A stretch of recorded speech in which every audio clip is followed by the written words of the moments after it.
whenever it says in in Luke chapter 7, where they sends the servants. In verse 6, it says that when he was not far from the house, the centurion sent friends to him, saying, Lord, do not trouble yourself. Well, in Matthew 5, in I got this all turned, I got my notes flip-flopped, transcribed. It's not Matthew 5, it's Matthew 8. Matthew chapter 8, starting in verse 7. Jesus says he will come, verse 8. And the centurion answered and said, Lord, I am not worthy that you should come under my roof, but only speak and my servant will be healed. So who went to see Jesus to tell him don't bother to come? Was it the centurion, or did he send his servants? Because Matthews makes it look like the centurion went and met him and said, hey, you know what, you're not worthy to come into my roof, or I'm not worthy for you to come into my roof. Just don't bother. So who was it? Was it the centurion or was it the servants? I've mentioned before, you cannot read the Bible with a 21st century kind of post-Enlightenment scientific precision to detail that we like things to be. Actually, in the first century, there were several different literary devices they would use that we would think, you don't write like that. That's the wrong way to do it, but that's how they did it. There's one that's called compression, where a longer tale is taken and kind of the details are compressed in order just to get the point across.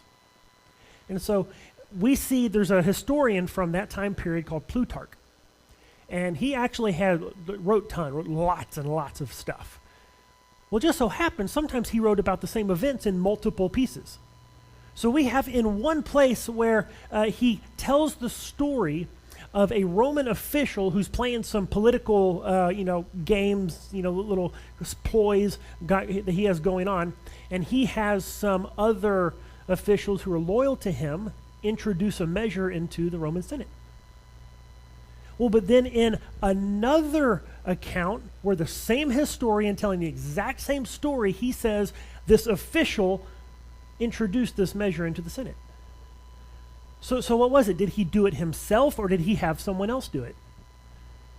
Yes, because these people over here were doing it on his behalf. So it's the exact same thing as if he did it, because really, whose idea is it? Whose measure is it? Whose plan is it? Who's the one doing the plotting? It's that official. So here we have an exact same historian, exact same event in two different tellings. The details are different. In the same thing, Matthew may not specifically say he sent his servants to Jesus, but whose message is the servants carrying? The centurions.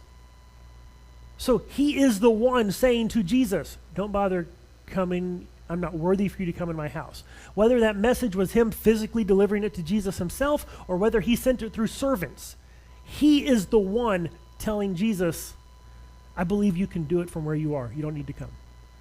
So there's actually no contradiction going on here. The problem is that we like to look back with our modern thinking and judge the literature according to that and not according to the customs and styles of the day.